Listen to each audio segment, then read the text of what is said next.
you read the book, as you said, ahead of making. Yes, in fact, I read it. I read it the first time, just me.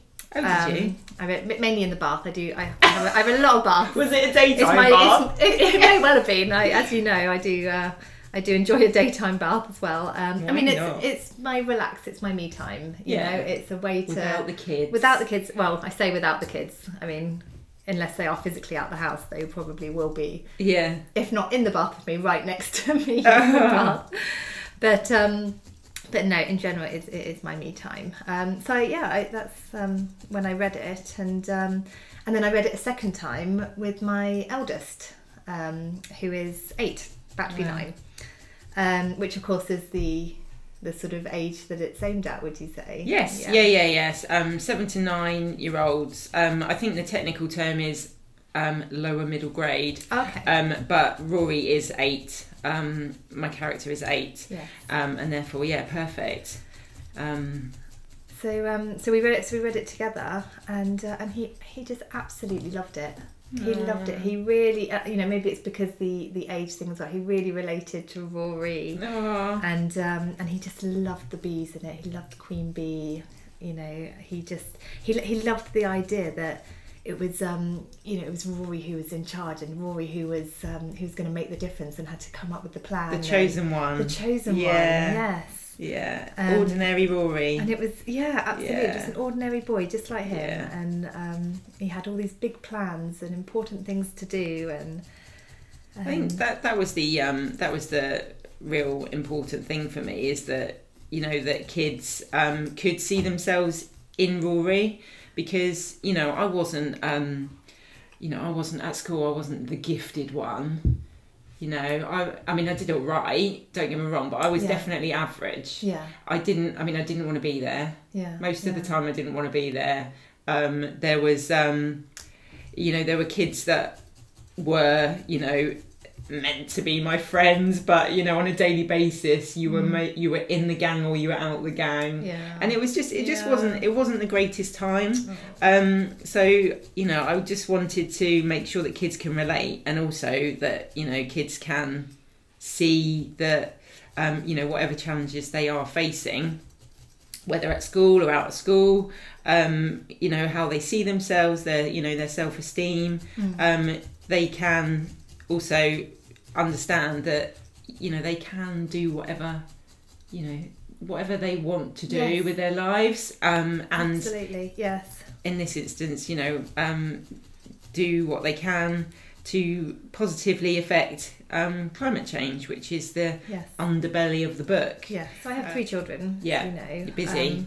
Busy. I'm a busy person, and this busy is, poking this is busy me person. Yes.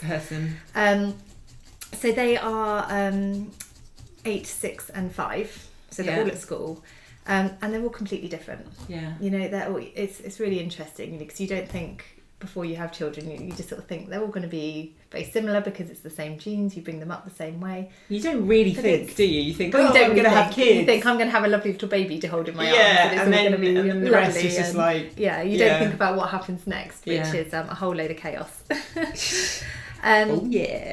But no, they are. They're all so different. So they all have different strengths. They all, there's things that that one of them may find very easy and another one doesn't. And it's been really interesting watching their journeys.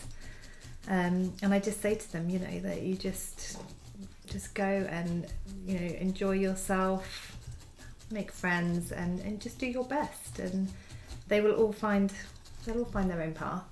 What they want to do. That's it, isn't it? I mean, you at school, you're almost forced to have the answer. What are you going to study? What are you going to be? Who are you going to be? Yes.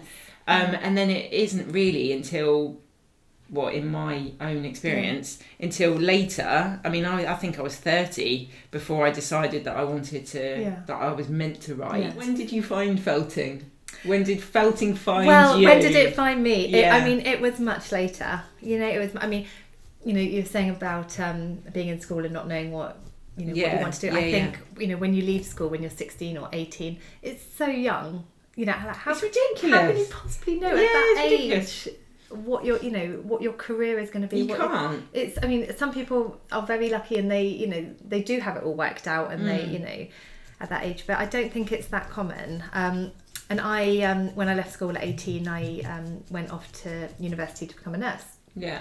I didn't really know what else to do, to be honest. I did find school difficult. I found the academic side difficult. Yeah. I've always been a more practical person, and nursing was. I've noticed that your poke rate is more than mine.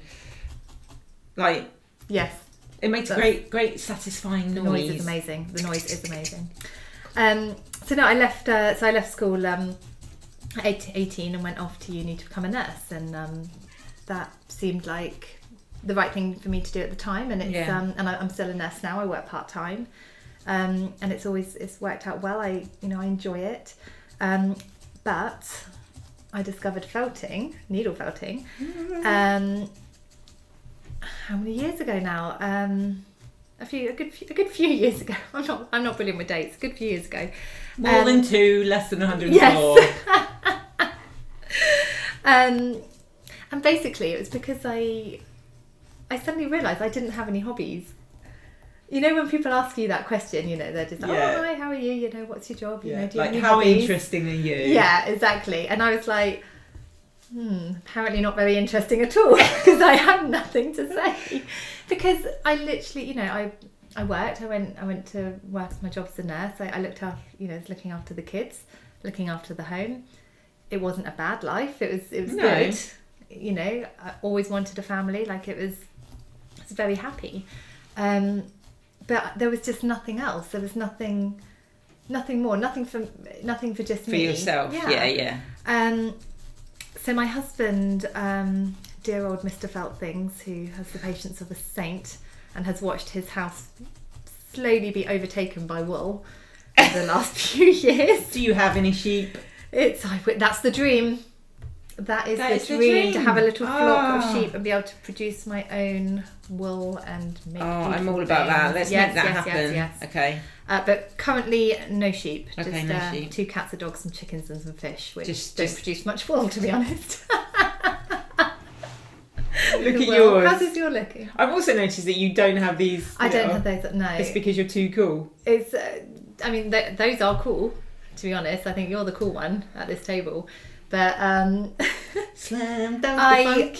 I find that they get in the way a bit when you're trying to felt quickly. I feel like I'm just like. But I think they're good for you right now. Mr. Feltthings. Mr. Feltthings, hero. Sent me on. I mean, I'd always admired needle felted work, like the little 3D sculptures you see, particularly around Christmas, the decorations and things. Amazing. And I was like, I wonder how those are made. And looked it up, and apparently it was this amazing craft called needle felting. So he found a tutor in the area and sent me on a one day. Literally kicked you out the door. Of course, yeah. And stay out.